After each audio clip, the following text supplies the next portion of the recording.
Yo, what's up, everybody? Welcome to Silent Podcast, the place for everything but silent. I'm your host, Isaiah, again, back to talk some Big Brother 26 this week.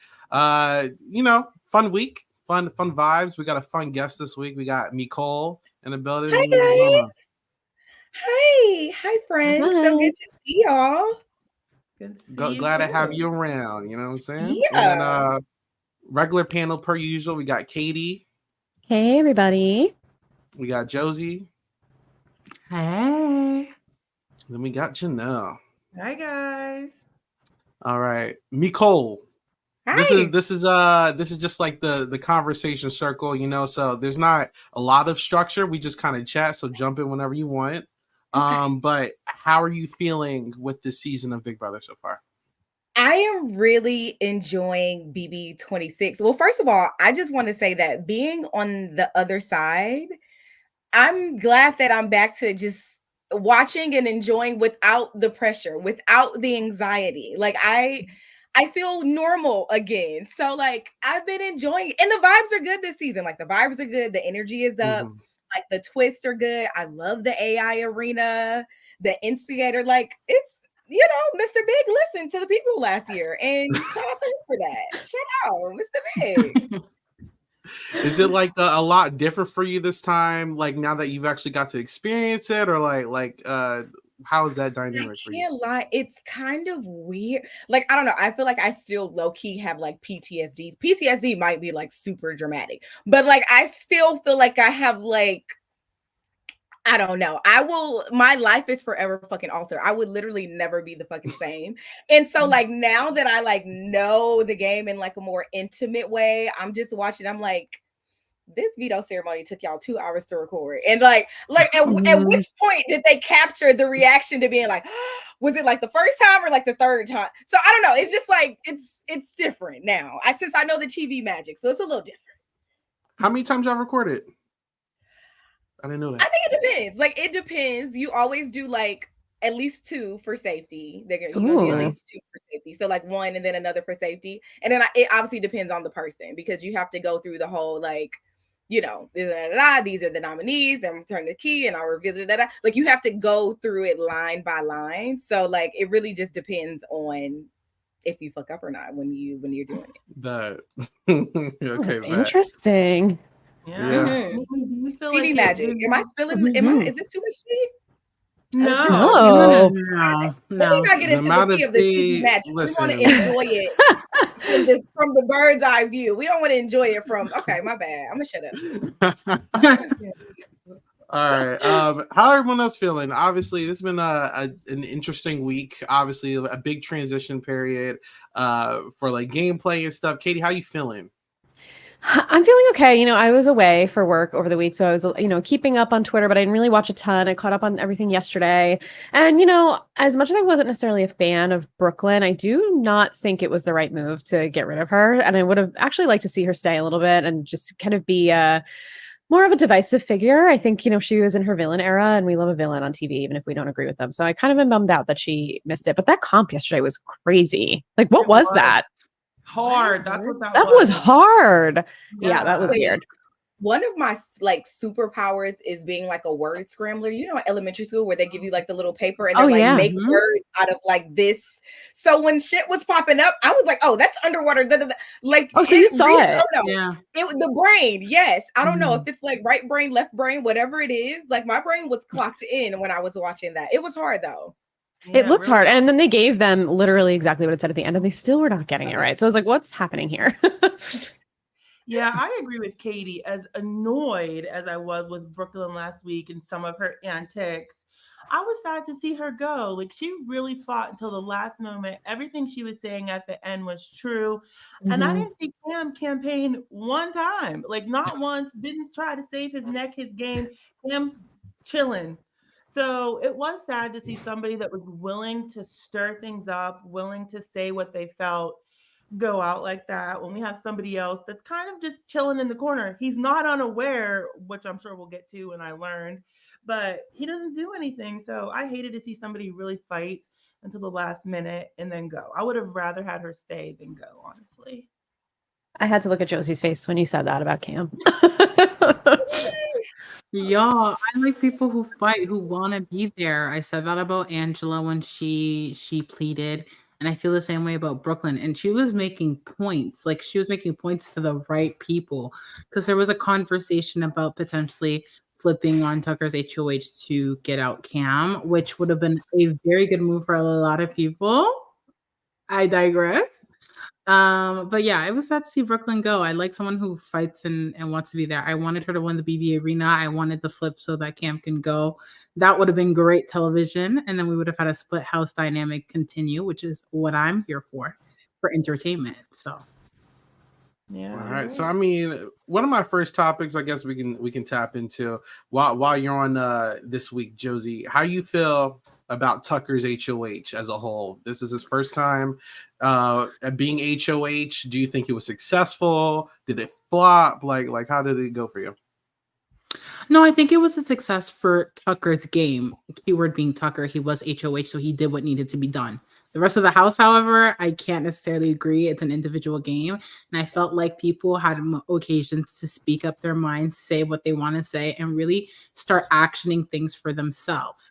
And I think, it's another week where we want to respect the HOH's witches, but like next week, what will happen then? So I think he did the right thing. He went after his targets. He exposed the Pentagon, which brought Leah and MJ closer. MJ being one person who really wanted to work with Chelsea and Brooklyn. So he gained an ally there. I think it was a very net positive week for him overall. But it just kind of showed that Tucker is kind of in the front seat driving. And I'm curious if anyone is willing to remove him from that driver's seat. Mecole, how do you handle this HOH if you're in the house right now? Obviously, Tucker's in power after that chaotic last few weeks. Do you think you're going to try to get into that big group, or are you going to try to do your own thing? I mean, honestly, if I'm a T-Core or a Kimo or anybody that's aligned with Tucker this week, I think that it's probably in their best interest to, at this point, not try to take the shot, especially with the AI arena still in play.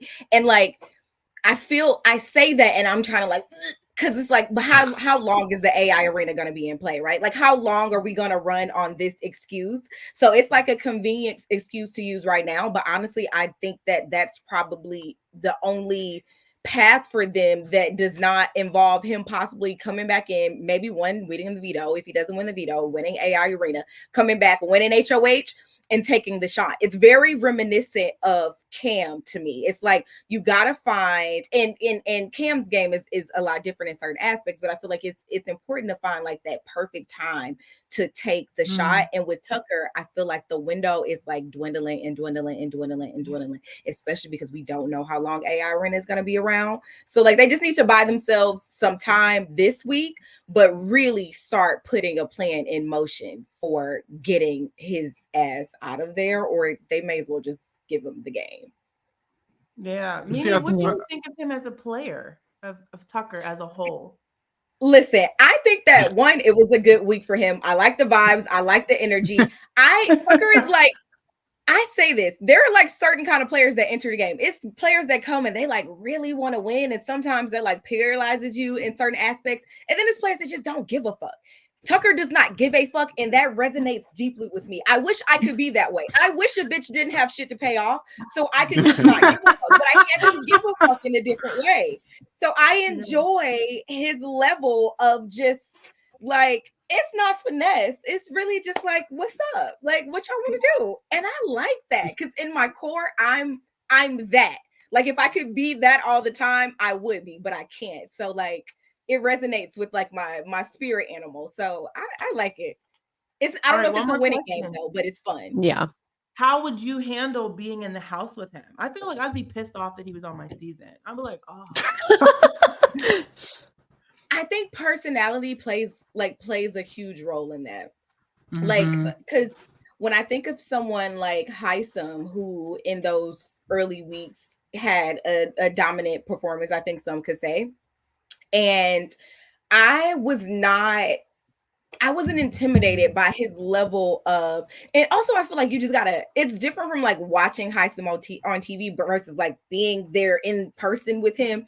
Like the level of discipline that Heisem has in terms of the time that he wakes up in the morning, his routine, what he eats, when he works out, how he works out. Like it can be very intimidating because he carries himself in a way, like I'm not even talking about the gameplay. I just who he is as a person. He carries himself in a way that is just like, it's very adult like. It's very like, I'm here to handle business. Like I'm not here for friends. I have shit to do, and I carry myself like that in the real world based on just how he operates.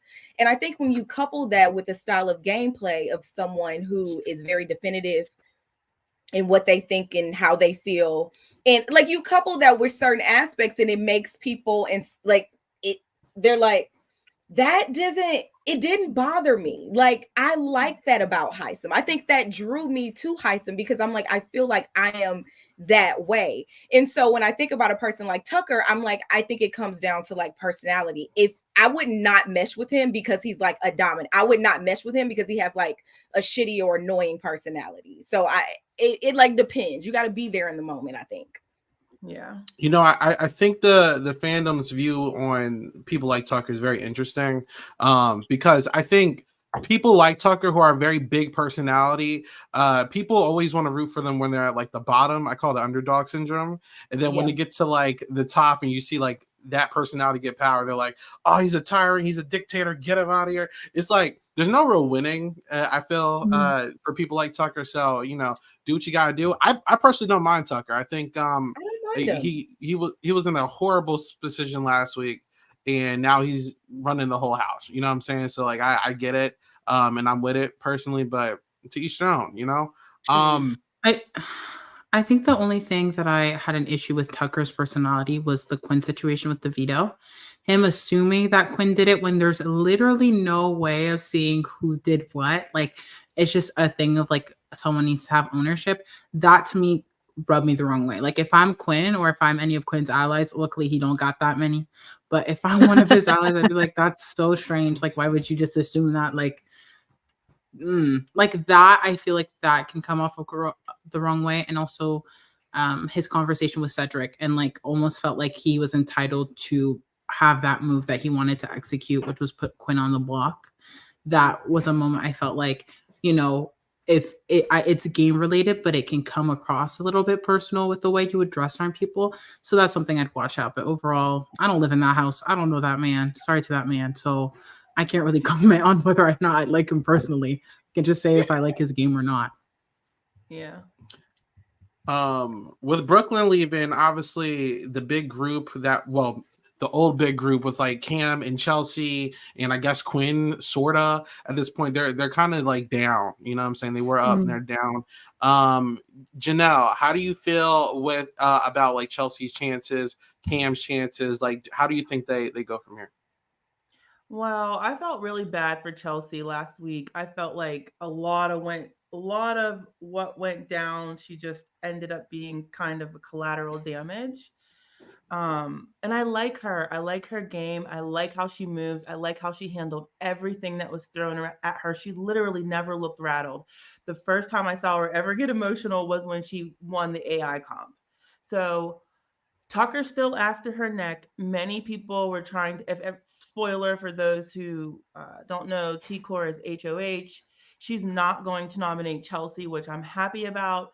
Many people have suggested it. There are people after her head. So I truly don't know. I hope that this week off, she is like a Sari during Zombie Week and is able to rebuild her game, reestablish relationships or something, because there are still people after her neck. So I'm worried about my girl. I don't know how she's going to pull through, but I hope she does because I really like her. I really like her as a player. But Tucker is after her head. So we know he has a lot of ears. I think she's going to be okay. Like, I think if she doesn't go up on the block this week, which it really seems like she's not going to, and it just seems like people like her. And I agree with you, Janelle. I feel like she handled everything last week really well, where I feel like Brooklyn just kept rubbing people the wrong way. So I think because she handled it differently, she's going to be able to recover a little bit. And like, yeah, I think people want her now because it's easy. Like the Pentagon news just came out, the collective news just came out, it was just exposed, but people are going to get their sights set on Tucker. And like within the next week or 2 weeks, I mean, he's probably going to go on the block. He offered to be a pawn, kind of walked it back, but I think that's what Tikor is going to do. Like, I could see her gaining some more allies and some more steam back in her game, especially if Cam goes. Like, if Cam goes and that alliance is like completely done, I think she's going to be all right. Yeah, Actually, I agree. Go ahead. Ahead. Sorry. No, I was No, gonna you say sound I like Chelsea a lot. Like I love how I just love how she's like a badass in the game. Like I love how she kind of entered the game and started to take hold of it. And in those first couple of weeks, like her and Brooklyn and her little crew, like I think that they did well enough to like establish something decent enough for her to still be safe this week. Like regardless of what happened with the flip, I think that her what made me laugh so hard is watching her on the feeds talk to Tikor after the flip and was like, my black sister in this game. I fucking almost passed out. Like, what? But like, I just appreciate her level of je ne sais quoi. And I think it's really important to have, especially for the type of personality that she has. Like, I know that she's more like domineering than she's coming across. And the way that she's been able to like temper that. And she didn't really minimize her threat level because people had her clocked. But I think the way that she's been able to just kind of gracefully navigate through adversity minimizes her like during those times that it doesn't put a bigger target on her back. And Brooklyn just didn't have that level of finesse, which is why we saw what we saw. But I mean, you know, I like Chelsea. I think that she's playing a good game, and I would like to see her go further. Chelsea's rants remind me of your storage room rant. You get more vocal with it. I love it. We love a good rant. I will say that I think if Chelsea goes at any point, like I think the chances of Tucker winning go exponentially higher. Yeah, they skyrocket. Because if you think about it, in order to get someone out, you need numbers. And if we keep removing these people because it's the easy move, then there's no point there is the numbers to vote out Tucker, because I can't think of anyone in the house that would go against Tucker except for maybe Chelsea. Like she would probably be one of the only people, except for maybe Quinn, to put him up. And if we don't have people who put him up, there's no way that he will go home. I don't see Leah putting him up. I don't see MJ putting him up. It's certainly not Angela, not Rubina, not Kimo. I think if Tikor wanted to, they would talk her out of it, or she would realize she doesn't have the numbers. So it's like, when do you take the shot? But it's actually quite necessary to do it now. And I feel like if Chelsea goes, I think his chances of winning are like 90-1. I was gonna say I'm like looking at the cast as I was like analyzing it, and it's interesting. She said something in the last episode that I thought was kind of interesting. She said that if I get into power, the people I'm going to target is Quinn and who was the second person? Joseph. Yeah. And I thought that was interesting because Brooklyn, she said that if she got into power, she would actually go after Tikor, Kimo, and the people who betrayed him. I think that Chelsea is actually handling this the better way, because even though I'm sure she's more than aware that Tikor and Kimo, did her dirty. I think there is like a chance for something to be like fixed in they can have a working relationship in the future. I think Quinn and Joseph, specifically Joseph, are like the perfect people to be targeting. I don't think enough people are looking at Joseph. And I think it kind of opens my eye to like how good of a strategic mind Chelsea actually does have. And I'm interested to see if she gets HOH in the future. I really was hoping that Tikor would somehow arrive on Joseph. I think he'd be a great target for her. He really has Tucker's ear like a lot. He's trying to ride behind Tucker for as long as he possibly can. And he has a lot of influence on Tucker. So if Tikor, Kimo, Rabina can remove Joseph from the equation, I think that just helps them in managing Tucker and getting what they want when they need Tucker's help to do it for now. But I'm excited that Tucker's a pawn. Tikor seemed really interested in wanting to use him as a pawn. Like, I pray you don't win. It's possible. Like, I pray you Yeah. For real. that block. I'm like, please put him up, please. No, that actually would be a legit, like if he stayed on the block, now is the time. I don't see, Right. like, honestly, I don't see why the entire house wouldn't if he stayed on the block. In the event that he's not, like, if he stays on the block, I literally don't see a reason why they wouldn't evict him. They would be crazy Yeah. not to. I mean, if It would- they it have would the literally- opportunity, they have to do it.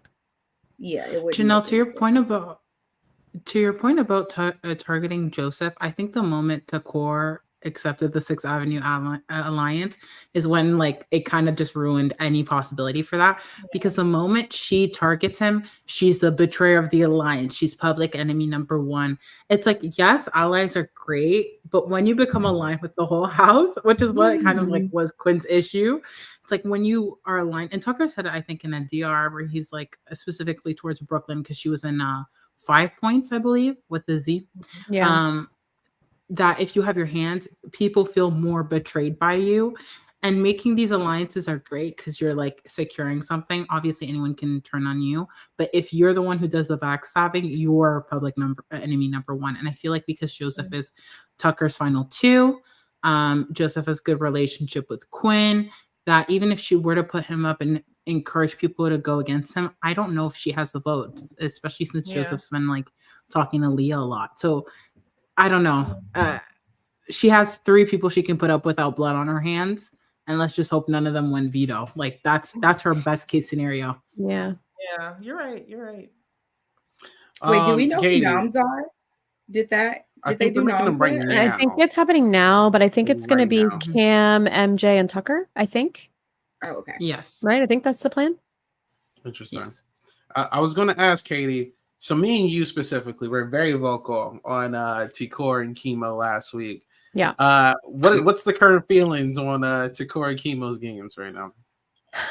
You know, I am excited to see what T-Core does with her HOH. I think it's probably a good time for her to win because, you know, we were saying she made this move, she worked with Kimo to make this move, and then she went and sat on the floor and she cried and she didn't take ownership of the move. Now she's going to have to make moves and she's going to have to own them because she's HOH. So I think as much as we thought maybe 2 weeks ago was like the defining point of her game, I think actually this week and what happens in her HOH is going to be the defining point of the game. And I think if she can somehow decide to get Tucker out and she can control the votes if he is on the block to get him out, that means he would have to lose veto and AI Arena, which I don't know if it's possible for him to lose 2 comps in a row, but we'll see. I actually think I would have preferred her to put him up as a renom instead, but you know, that is what it is. I think we'll see. That could be a potential game-winning move for her, but I don't know if that would also put a really large target on her back. But all night last night, she was saying, you know, that she was scared. So I don't want her to be scared. I want her to be confident and I want her to make the moves that make sense for her game and, you know, separate a little bit from Kimo. Mecole, I don't think he has her best interests at heart. Okay, I agree with that. Mhm. I personally, if Kimo goes, I think she'll be just fine. I think so I too. don't. I think think so I need too. him out. I think so. Um, Mecole, though, but like, who do you think she should really be targeting for like the best outcome for her game?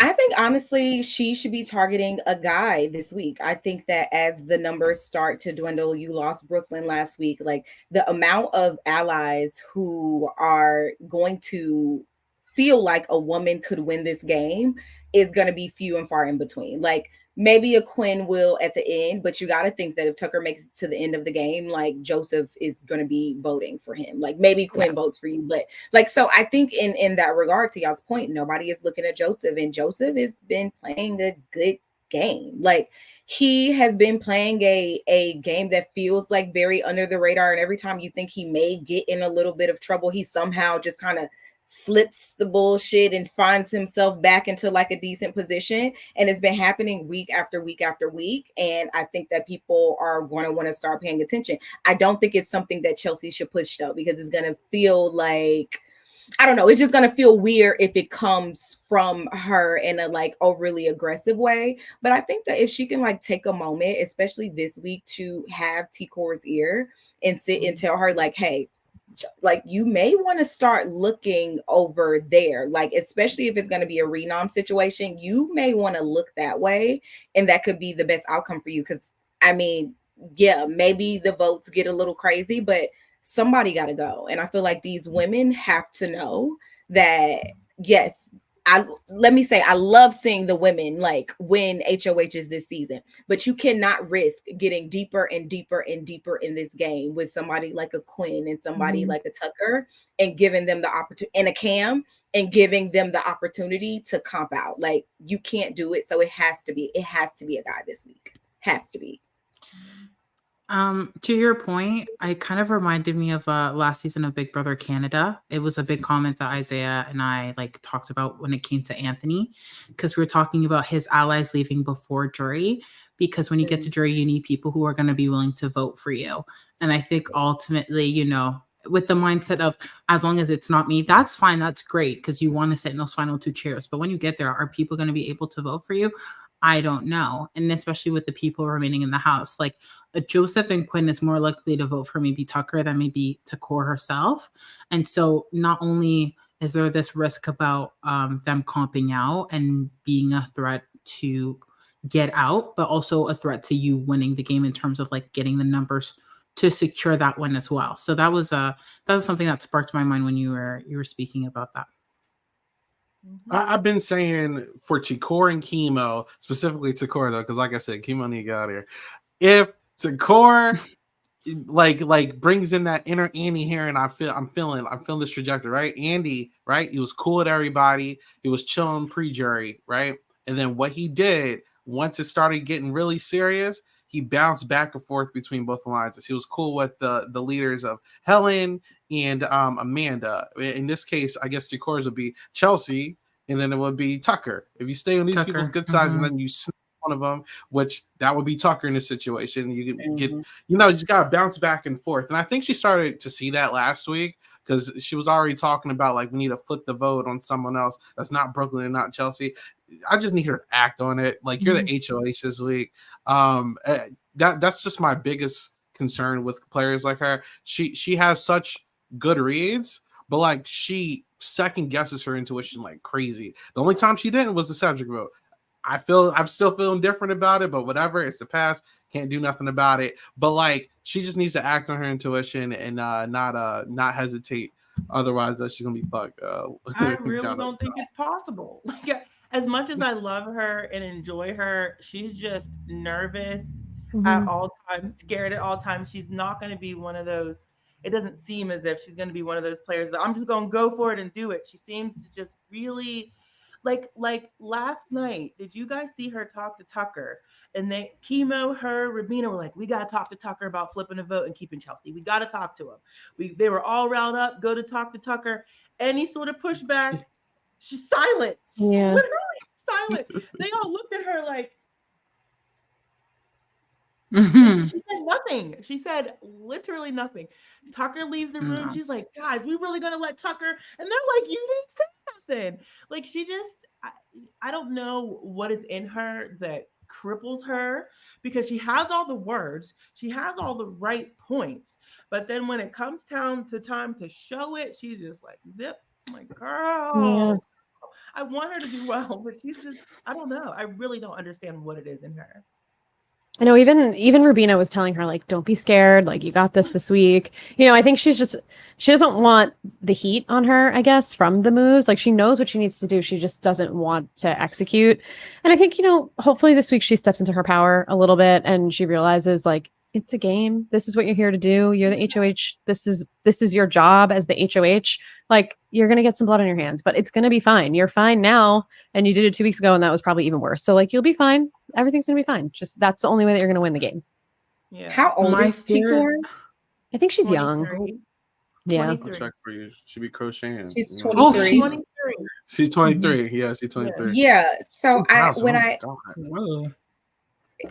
I watch her, I think that I see, you know, someone who is, I think that there is a level of like timidness that she has that she may have experienced her entire life. And I think this is probably like and I think she even alluded to it when she was reading her HOH letter, like this is probably the most like out there, outer body experience that she's had, especially being so young.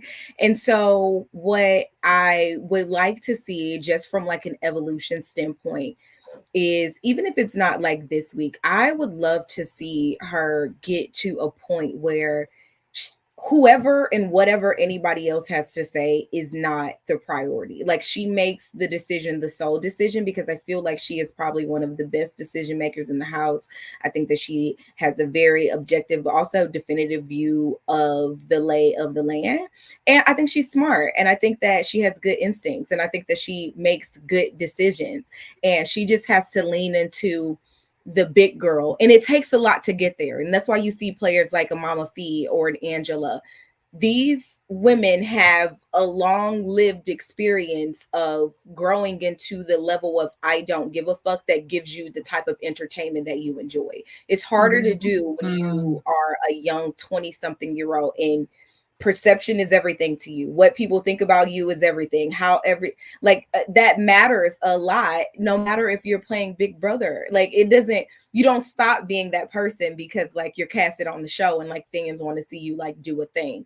And so I try to keep that in mind and like extend a little grace in that regard. But I think that she's a good decision maker, and I think that she'll make some good decisions this week. I really like that, because I feel like people are so hard on these players sometimes, and they're like, I want her to stand in business. It's hard to respect her when she's over there crying in the corner, blah, blah, blah. I get it. But none of us, except for you, Mimi, have been able to experience how scary it could be playing. Like none of us can speak to what that is like. So it's very easy to want what you like to see. And when a player is not that, I feel like they get so damn beat up. I was like, she's just gonna be scared and y'all just gonna have to get over it. Just let the girl be the girl. And I feel like honestly, that's probably like one of my biggest takeaways going from like season to season. Like now that I'm in this season, because I even talked about this to Sari, I was like, from here on out, anytime I watch Big Brother, I'm gonna sit the fuck back and shut the like it is so much harder and so much more difficult and so much more nuanced and so much more like than you could even possibly imagine. And like I was one of those like sitting on you couldn't have told me that I wasn't gonna like win a wall comp or like not win a comp at all. Like I literally my whole entire life has been a series of me like winning shit, like just winning at life. So like you couldn't have told me before going in there that this is, but like it humbles you in a way that's like actually kind of poetic, because like there's a kryptonite that you all have, and like Big Brother is a very humbling experience, and like it's hard and like all the things. So I'm like, I try to extend grace, and we're not here to do that. Like we're here to analyze the game, and we're not here to be like whatever. I do that. I'm just saying. I mean, feel like I would be so cocky going in the Big Brother house. Sorry, Joey, yeah, I feel like you would be too. Okay, that's a valid point. I was gonna say Isaiah. Okay. Isaiah. I think my thing about the point we just touched on is because of that, like almost nature to retreat herself. I think she's dependent on Kimo a lot, and I think that's a safe space for her, which is absolutely fine. But this is a dynamic duo that is working to get each other to the end together. Like one duo that I think about that really fought to get each other to the final two together was Jason and Danielle. Like they're not that. Like as much as I would like to say that they're working together, they were in the middle of the house, pulling some strings for sure. I think Kimo's agenda is so much bigger than T-Core. I think he does want to go to the end with her. But I think he has an ideal situation, which is best for him, which is fine. It's an individual game. But I just wish T-Core would snap out of it. I think it was very evident with the whole power situation about her not knowing that Quinn had a power, and they were in a 3-person alliance and Kimo didn't say anything to her. Like I thought that kind of shook her a bit because she felt some type of way, rightfully so. And I feel like she just retreated back to that because that's her comfort. But it's like anything can happen. He can go home. If he goes home, is your game over? No. So what, like you said, Katie, I really hope she takes like steps into her own power, because if she gets to the final 2 with Kimo, what can she really say she did? Because she didn't gain more information than he did. Like, these are small nuanced things that are going to matter at the end. And I fear that despite her being in a duo that is making the big moves, I'm not saying that Takor's not making any big moves. That would be a lie. I'm just scared. How can she differentiate herself from Kimo? And I don't know if that's possible yet. I think Kimo's a terrible ally to her and to Rubina. Oh, absolutely. I think he only cares about himself. Absolutely. And especially as he gets I closer to felt Joseph. Yeah, I said Cliff and Nicole, Anthony. When I see You're them. right. I think it's a good. It's like almost like how Cliff got so close to Jackson when it was like in such bad game interest for Nicole, but he just didn't care. Like that's exactly what I feel like is happening here with Kimo and Joseph and Tucker. Like that's all he cares about. And if T-Core doesn't cut him, she's gonna be collateral damage for sure. Yeah, Kimo's an op for sure. He's an op.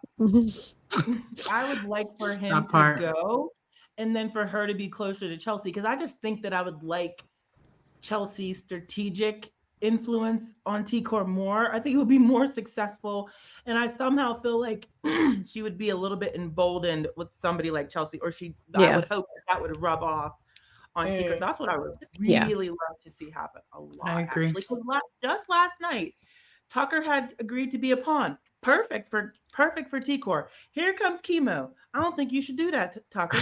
Kimo, shut up. He has a pawn. Like, why would you say that? Because he wants to protect his lover boy. And then he went and he said, I offered, but I don't want her to take me up on it. I'm sorry. The moment y'all say that you all want to be on the block and it's okay, like, I'm taking that chance. Of course. How could you not?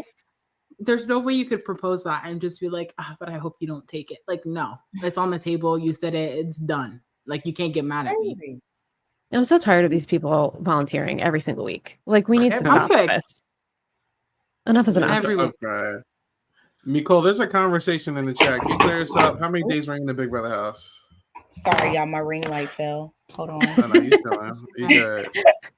I got it from AliExpress, so it's raggedy. I'm sorry. What did you say?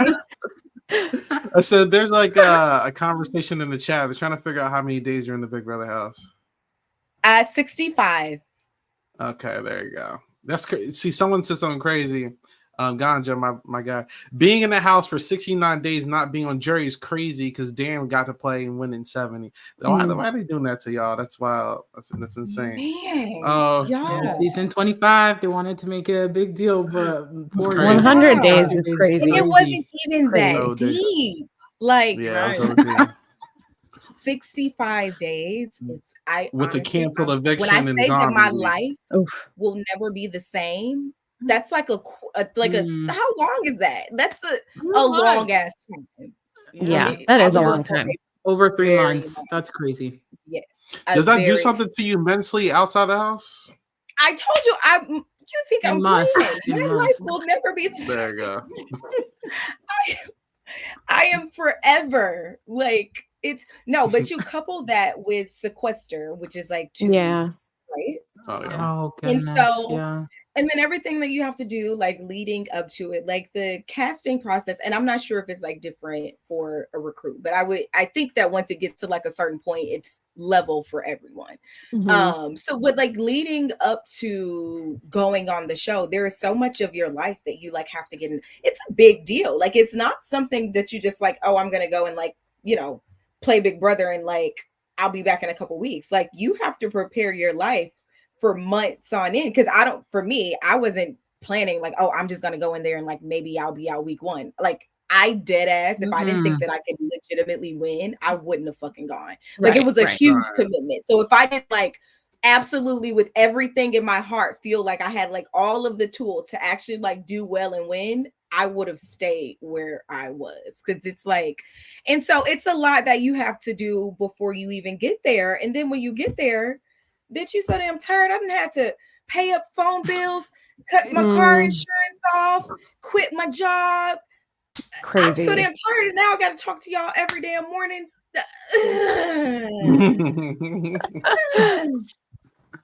That's what makes people like Kenny even more perplexing. Because why would you do all that? that? Why go through that?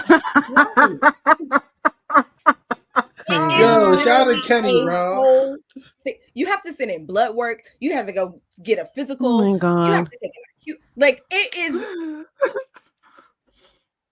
Yeah. I'm here until they fuck around and bring a damn bomb through here before I leave. Like what? It's crazy, bro. That is crazy. Crazy. Mimi, there's another question. So around here, there's a couple of Angela believers and a couple of Angela non-believers. Do you think Angela can win the season? Hold on, let me turn the light back on. I'm sorry, one more time. You got it. So there's a couple of Angela believers and non-believers in this chat. Do you think Angela can win the season? I think that it may be an uphill battle for Angela, but I think that she's done a really good job with putting herself in a better position over these last couple weeks. And I think that she should be really, really proud of the game that she's played. And I'm not saying that it's impossible for her to win Big Brother, because that is absolutely not the truth. Because Mama Fee made it to top final 5, right? Mama Fee was And so all my lights are going out, y'all. I'm sorry. You chilling. You chilling. These are literally from AliExpress. Don't mind. But anyway, I think that her performance in the first couple of weeks was a little off-putting to people, and I think that she is still feeling like the ramifications for that. Like people are like hesitant to make her an ally. If they do like make her an ally, like it's always with like these caveats of like, she's still kind of like on the outside, but we're like use her for a number now. And so I don't know. I think that she finds herself in a position to where she has a super, super strong ally in the last few weeks of the game who is targeting other people over her. And like, if a Tucker decides like it may be easier for me to beat her, so instead of taking Joseph, instead of taking whoever, like I'll take her. Nothing's impossible. Voting for her, like I would be like, you know what, you kind of fucked that up. Let me go ahead and give you that money. You did that. Shout out to you, Auntie. Like, yeah, I might be. Where I saw real growth from her is the charcuterie board stuff, because if that were week 1, Angela, she would have gone off on Brooklyn, and she held it together. She just laid on the floor. She had a moment. She had that kind of iconic moment in the diary room. Like that's how you could tell that Angela has grown as a person, because week 1, that would have never happened. Week 2, week 3, that never would have happened. She's keeping it together. And I think you're right, Mimi. I think she definitely has an uphill battle, but I think nothing's impossible. She's won comps. She's already done HOH twice. She could win again. Like you never know. She could be a 3-time HOH. Anything can happen. Anything is possible. So I'm also looking at the rest of this cast. There's a lot of floaters, unfortunately. Floaters is actually is good. There's a lot of coasters. There you go. Yeah, a lot of coasters going on. Like, do you guys think Rubina has a chance to like do something? Because she played around with the idea of a flip, but then like her and Tucker got a little, you know what I'm saying? So like. Is she closer to Tucker now, or like is she? Y'all think she's still down to do something move wise this season? Well, did you guys see when I went on the feeds right before we started? Because they kicked off they kicked off the AI instigator, and the AI instigator came for Rubina and said, Tucker and Rubina were in a showmance. They were holding hands. You should have gotten her out when you got the chance. And then she was like sobbing, and then just said Pentagon for life or something like that.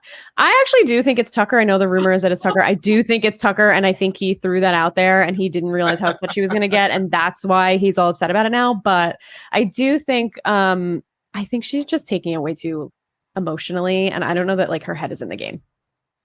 Well, I was better get over it, because people are gonna have that perception of her. I mean, I was impressed when she continued to talk with Kimo and T-Core about the flip to keep Chelsea over Cam. Even when Tucker pushed back, he would leave the room. She was like, y'all, like, it seemed like she was still willing to do what she felt was best for her game in spite of Tucker. So that gives me a little bit of hope. And maybe these comments will also give her a kick in the butt to be like, okay, I don't want people to think this about my game. So I think it's not impossible. Some people I'll be like, yeah, right, they're never doing nothing, but I don't feel that way necessarily about Rubina. I think there's a chance that she would do something still. Was that, and I'm not being shady with this, but was that before I was gonna say, was that before the condom box was opened or after? After. Because I think that Soul changed. Oh, it Ties was is after. crazy. Oh, okay. What, you ain't- you don't know Soul about Ties that? is crazy. Soul Ties is Yeah. crazy. Okay. Just asking. Let me, If it was Well, let after, me then just that's great. say, I just feel like once you cross a line intimacy wise with someone, it's hard to detach that. Like, let's be real, let's be frank. Yeah. And even though she says stuff like, you know what, maybe I have to do this move for me. Why is it that you're saying we have to tell Tucker? Tucker has to be in the know. Like, the part of a blindside is that people get blindsided. So like, she wants Tucker's approval, which works for her game. That doesn't mean it's a bad thing for her game. I'm just saying, like, she wants Tucker's approval so badly that I don't really see her doing moves without consulting him. And that to me is a problem because it's an individual game, and I don't foresee her changing that anytime soon because, again, they've reached the line of intimacy that will be hard to shake. Like, I'm telling you, they said it in Love Island. Soul Ties is crazy. It's true. It's true. Yeah, you It's can't true. help it. Like, I agree. And I think you also just couple that with the fact that, like, it's a very isolating game. You come in there as an individual, you don't know any of these people. They're all like, and so like you crave some level of just like connection with something that feels familiar. And I think that they've like crossed into that territory of, and so it just changes the dynamics of it. Like, I don't know, but Blue was a little bit like, my girl Blue was like pow, pow, pow. So I think that it depends on the player. But what I truly honestly believe is that Rubina came in and kind of got like swept off of her feet in a way that she didn't expect. And I think that like it kind of has her with the blinders on right now. I think so too. All right. So Mecole, we got a couple questions from chat. If you're down to answer some of them real quick. Shout out to Joseph. Joseph says, did Mimi feel like she was represented well on the TV show? I know in Feet she had that dog in her when.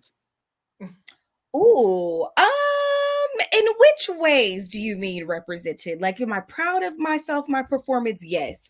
Do I feel like the actual edited episode showed the full extent of my game? No, I don't. But I recognize certain like it's TV. I'll leave it at that. Like I won't get messy. I'll just leave it at like I understand like certain aspects of like why that may have been. But like generally speaking, I am proud of the game that I played. To be honest with y'all, like when I was in there, even when I was evicted coming out, I never felt like I played a bad game or like I was always like, you did bitch. It wasn't until I came on I got on Twitter. I said, "Oh, y'all bitches was mad. I had no idea. I was in there chilling. Y'all good? Y'all all right in here? I thought y'all was all right because I was chilling. I missed the memo. Sorry. Literally, I was rocking with you. Listen, I think the show has a hard time editing under the radar players. Yeah. I'm not even gonna lie. There's like a point in the season where like you got heavily edited in the show because I think the show started to realize, oh, Mecole actually got a chance to win this. We got to start putting her edit in the show. So like you could start peeping at I forget which episode it was or what week, but there was like a specific week where like they started. It was you and Felicia locking in like a final two. Like they were like Mimi's kind of playing the game. I don't know what weeks that was. That was when it was something like that. Yeah, but I think so like they peep. Yeah, listen, you did good. You did good. I'm proud of myself. My mama proud of me. That's all that matters. As you should. Shout out to Tim, one of our graphics guys. He said, if you hadn't been on BB, what other show would you have done? Oh, hi Tim. That's super funny because the gag is that Big Brother is actually the first and only show that I've ever applied for. I've never applied for any. This is the first time I've ever submitted an application. The first show ever for the first time in my whole life. So I never like applied to anything before. I just grew up watching Big Brother. Like I've been a fan of Big Brother for such a long time. Like my family watches it. My cousin is deep in Big Brother Twitter. Like she is a Big Brother super duper extra fan. And so it's just been a part of my family for a very long time. And I think I just kind of was sitting at work one day like, bitch, you've spent like all this time working in politics and doing all this fun stuff. Like let's do something that you wouldn't like typically do. Like how could you use these skills in like a different way? And I was like, maybe you should try to go on Big Brother. And honest to God truth, y'all, I really did not expect like a callback. I submitted the application with like no expectations, no like I just submitted the application and like went about my business. Months went by before I'd heard anything back. I totally even forgot that I had done it. And so when they called, I had gotten engaged by that point. Like I was in the process of planning. Like my life was in a different place from when I applied versus like when they actually called me.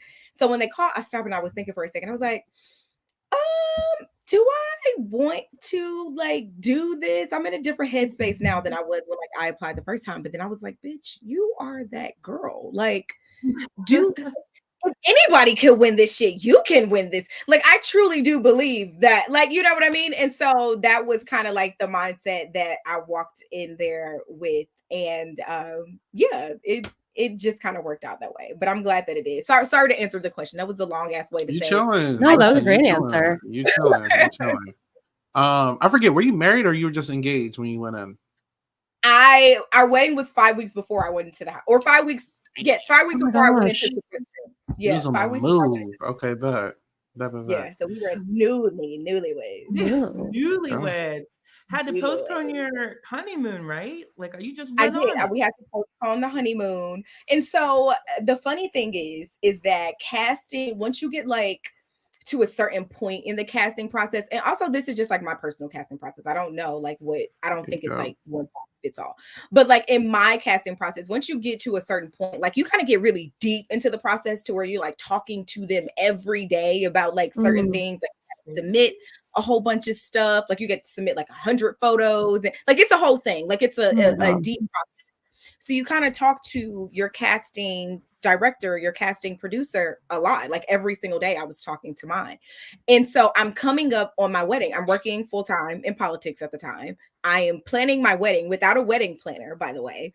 And so I'm just like going. And I'm in this process. And it comes to a point where like my wedding is like this week. Like this is the week of my wedding. So I basically like had to take time off from the casting process to like go to my wedding. They were like, okay, we're not going to call you these days between these days. The next time we're going to call you, it'll be like this day at this time. And like, can you have this, that, and the third? So like, you're off, but bitch, you got homework. Like we got some shit gotta get started. So, like, it's serious. It's a whole freaking, like, it's a whole thing. All right. Listen, I'm getting married next year. And like I don't have to do much work, but like I see like how my fiance is like she's doing all the work. So like I feel you, like it's crazy. You should have her. You know, okay. But all right. Amy in the chat, she says, if she was on this season, who do you think you would align with? Ooh, just based off of like first looks, I think I probably would have been drawn to Chelsea initially. I think I also honestly probably would have been drawn to Joseph. Like, I don't know. It's something about like I don't want to call it like quirky, but it's something about like his level of like weird that I'm like, maybe he'll be like my kind, because I'm deep down, I'm like a little bit weird. So I'm like, maybe this will be like my kind of person. So in those first couple days, like those are probably the people off top that I probably would have like sought out conversations with. I obviously probably would have like went to go have a conversation with Cam.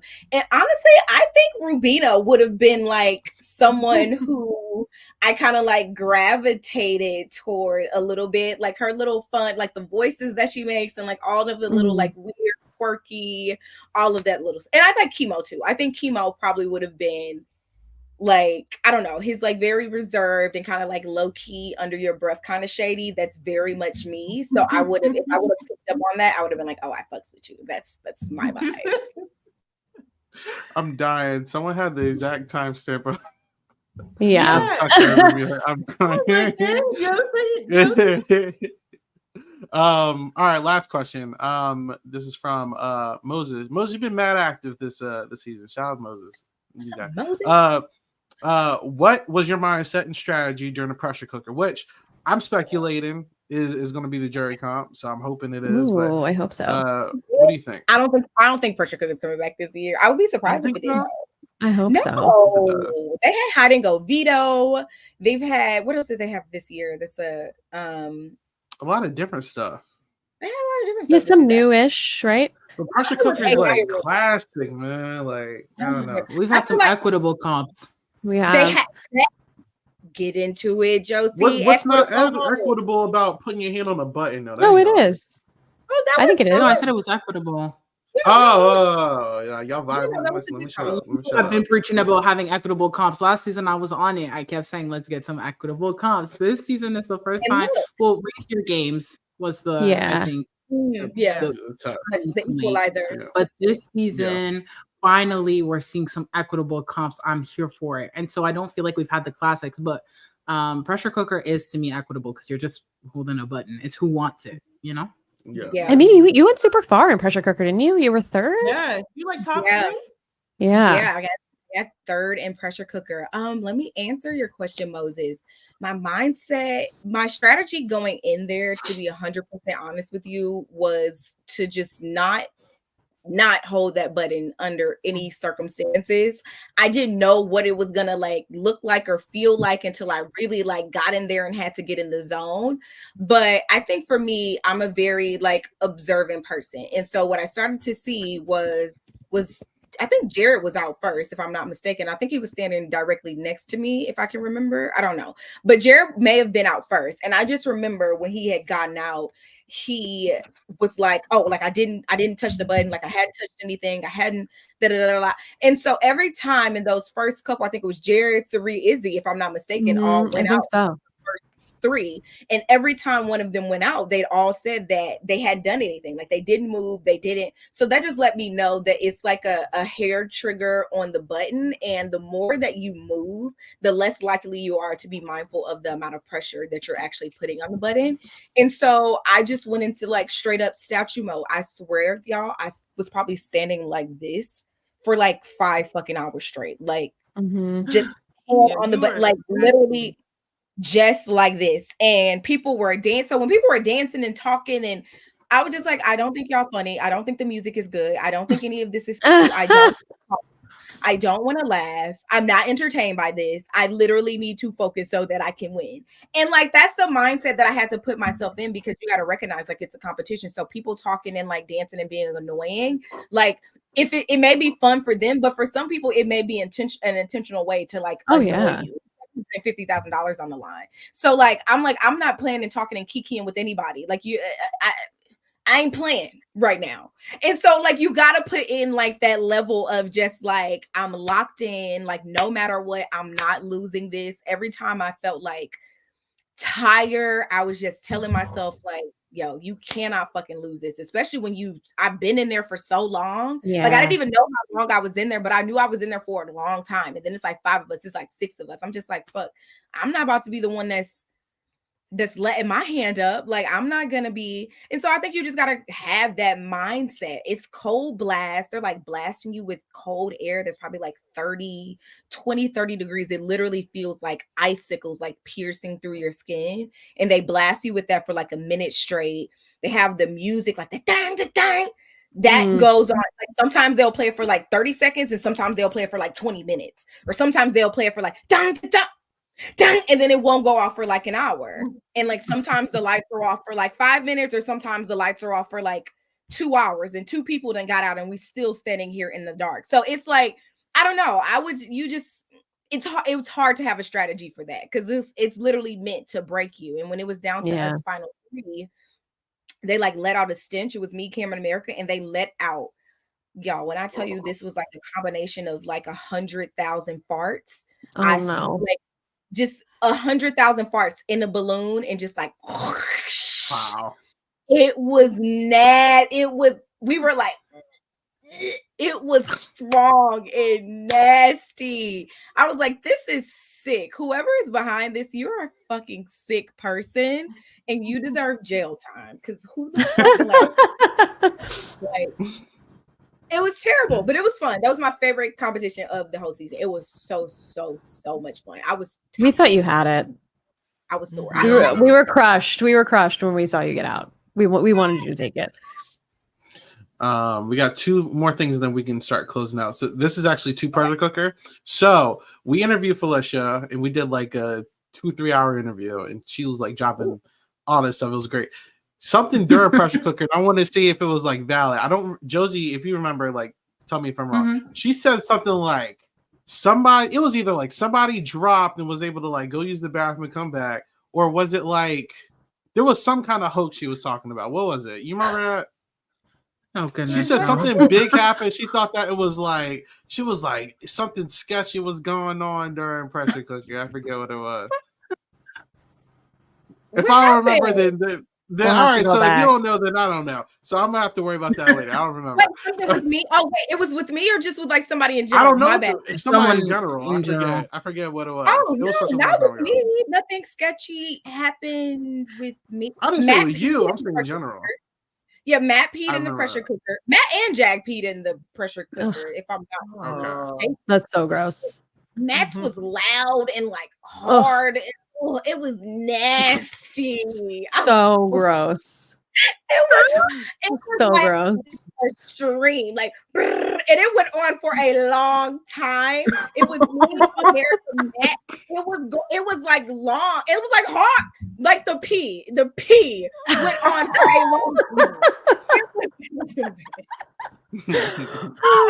Oh my goodness. All right. And then lastly, Josie, go ahead with the Leah thing. Oh yeah, okay. So another thing I wanted to like touch on this week, which I feel like has been a big topic in the last 12 hours or 24 hours. There was a conversation about like feeds being down a lot today, specifically because there was conversations about potentially Leah saying a comment to Chelsea that made her very uncomfortable. And Hunter, Rubina hinted that it might be something about race to Takor in her HOH room. Mm-hmm. And Tucker had implied that this is not the first infraction. This may be, he referenced a person called Leo. I think it's like her like personality or something. Did you see the clip? Someone posted a clip of her. Yeah, and then he said there was 4 other instances beyond that point. And so I thought it was very interesting, you know, because now feeds you can't really go back in time. You can't check anything. And I feel like they've removed this element of holding people accountable because, you know, if last season, for example, you know, things happen, people were able to rewind time, check it, make comments about it, hold people accountable. And I feel as though this season, there isn't that ability to do that. And I think it's actually hurting people on the show, specifically Chelsea. I haven't followed up on the matter, but I wanted to know y'all's thoughts, especially since it seems like it's a pretty known concept in the house because it was talked about a lot with people who beyond Chelsea. We didn't really hear Chelsea's point of view on it. There's also some talk about it potentially also could have been Tucker because Cam said Tucker said something and then supposedly Tucker got pulled into the DR. So I don't know if it was Leah or Tucker who said whatever was said to Chelsea. It could have been either one of them. But I did see the clip of her as this Leo character and I could see why they told her to stop. I don't know if you guys saw it, but I could see why they told her to stop doing it. No, I haven't seen any of it. I'm out the loop for once. So that's crazy. Yeah. It just made me a little concerned because I'm thinking about Chelsea's mental health. Totally. I've continuously had this conversation about what it means to be a Black woman in the Big Brother house and what protecting racist behavior or problematic behavior can do to other house guests. Mm-hmm. And so I think it's a shame that it feels as though we're protecting house guests and that protection is also hurting a house guest more. And, I feel like once you step out of the house, there's some things that are more difficult to shake. I can't really speak because I haven't been on the Big Brother house, but I've spoken to some people who have been. And so I just thought that that was a real shame. And the fact that it was backed by multiple house guests and that it's not the first time, it did make me a little nervous for Chelsea. And I think I the think it. worst part is, oh, sorry, Katie. I think the No, go worst ahead. part is they're not letting us see anything. Right. Like they completely didn't let us see the Takor Chelsea conversation. Anytime anybody brings it up, they switch the feeds, which I think is also a detriment because then that leaves these fans are already crazy enough, Yeah. but then that leaves the space for them to go even more crazy and take tiny little things and piece them together when they could simply just show us the truth and all speculation stops because we know what happened. So Yeah. people are, and even when people haven't done anything necessarily wrong or something was misconstrued or whatever, we don't even have that truth. Do you know? Right. So this Mhm. wild speculation that does not help any of the house guests because it could be at a level 10 or we could think it's a level 10 and it's really a 2. Like, we never know because they won't let us see it. So I Mhm. think that's equally as detrimental. That's what I was going to say, Janelle, too, is like they might think they're protecting certain players in the house, whether it's Chelsea, whether it's Leah, whether it's Tucker. It's actually doing a disservice to everybody because everybody's going to assume the worst possible case scenario. So without showing us, it doesn't let us make an informed opinion. So everybody just jumps to the wildest accusation they can think of. And it's not good for anybody. And that's not to defend Leah. I actually think she probably is saying a lot of problematic stuff, especially she's been spoken to 4 times. But like, you have to let us at least see some of it or hear the conversation about it so we can understand what's going on. Because otherwise it's just going to be like a dog pile on everybody, production, all the players, everybody. And it's like, you guys aren't avoiding it. You're making it worse. Yeah, Mhm. I was saying earlier in my I have a broadcast channel on Instagram called The Storage Room. What I was saying earlier when I saw people on Twitter kind of speculating about why the feeds may have been down. I just remember after the situation that happened on our season, obviously Mm. this wasn't on the feeds, but we had like a sensitivity training that took place, and it was like an hours long thing. Honestly, it was probably like 4, 5, 6 hours. I can't really remember. It was such a long time.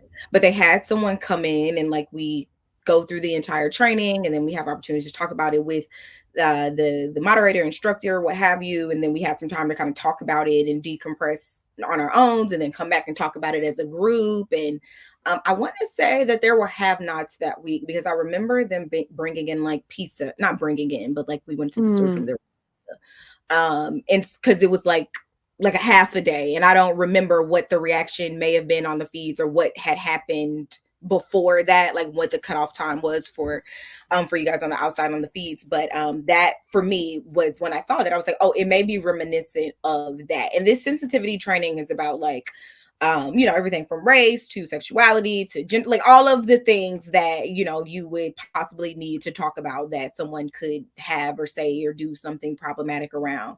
And I think that it was helpful. And I appreciated the level of proactiveness they took in recognizing that it was something that we all need to like sit down and do together as like a group project. Because before you go in, there is like DEI and sensitivity. And I was going to ask that. Yeah, so you do that stuff in sequester, but you do it alone, obviously. And you're also like you're doing this as your own individual person already. Like I'm not the person who you are in the game is not who you are in real life for anybody. I don't care. Like, so you're not doing it from like a game mindset. I'm just doing this from an individual person mindset. And so I think it's different when you get in the game. And then there's just all of these like small little unconscious biases that you don't necessarily think about or sometimes have to think about in your everyday life, because we typically surround ourselves with people who are like-minded and who reflect who we are as people and who have our best interests and who don't have opposing views to us. And if they are a part of our lives, they're not a part of our like everyday life. They're work associates or people that we just kind of know on the internet or whatever it is. So you can decompress, but you don't have the opportunity to do that in the house. So I was thinking that could have been what it was. Obviously, that's not something that we could talk about on feeds. They were very clear about that. And so my expectation is that, or my assumption is that in the event that did happen, that's not something that they would discuss on the feeds, and or if they do talk about it on feeds, it would be cut because you have a directive not to talk about it. kind of like a Mm. how do we bring some type of resolution or, put a band-aid on a situation that we can't necessarily fix, but we want to, try to address this in the best way that we can. And quite frankly, I thought that was probably the best that they could have done. And then you have access to the therapist. We all talk to the therapist after that and So what can you do? Yeah. Tucker was Alright. saying that today was a really long day, so I wouldn't be surprised if something maybe like that did happen, if that's what he's referring to. I don't know. I just hope that it doesn't take like a big game moment for it to be addressed. Like, I feel like anytime we've had a conversation about it, it's because someone's been expelled or it impacts the game. Like, I think about Kyle, like that whole conversation with Mecole, like that took place weeks before he brought it, which we won't hash the timing. That's been debated. We've even talked to Taylor about that. But my fear is that they're just gonna, like, even Angela and Quinn's blow up, they needed context because why are they really at odds like that, like I just feel like it would be nice to be addressed if they choose to do it in a manner that's not because Leah's on the block and everyone hates her for her problematic comments and this is why, and now we're going to show it to you.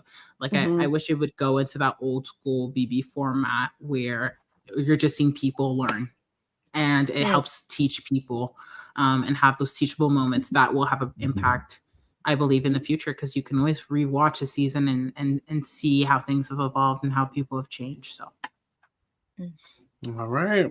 Well, look, that's the end of this podcast tonight.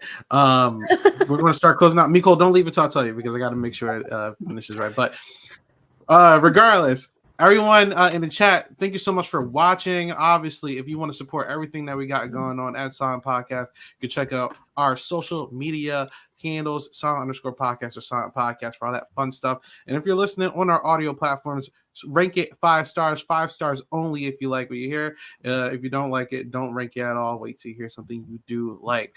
But Mecole, thank you so much for hanging out. Listen, you were awesome on Twitter when you first came in. I saw you cussing all these stands out, and I was like, this is my type of people. So I was like, we need to get Mecole here. Where can people find you? You guys can find me on Instagram at Mimi_Hayes. On Twitter, I'm Mimi.Hayes with 2 S's. And same for TikTok. I love you guys. Thanks for listening. Thanks for watching. Thanks for tuning in. I've enjoyed you guys. Thanks for having me. Thanks for being here. This is great. Absolutely. Yeah, Hopefully we can see you again in the future. All right, Katie, where can people find you? Yeah, you can find me on Twitter at RealSlimKatie or on Twitch at twitch.tv/RealSlimKatie with an underscore at the end. All right, Josie. you guys can follow me on all social media that matters at JosianeXNM, JosianeXNM. I've been tweeting some of the DNC stuff I've been tweeting about because it's been iconic. But other than that, I'm tweeting about reality TV shows, and I'm coming here and talking about Big Brother. But that's everything for me. All right, Janelle. I am just Janelle Michaud on, like Josie said, all social media. I'm here with you guys, and I'm sad but also excited to talk to Brooklyn on Monday. So that'll be fun. Also, you can find me at 8 Ball Bangers on everything, per usual, talking about Big Brother and Survivor Philadelphia. We have an extra interview to drop tomorrow, so keep a lookout for that. But up until next one, have a good one. Bye.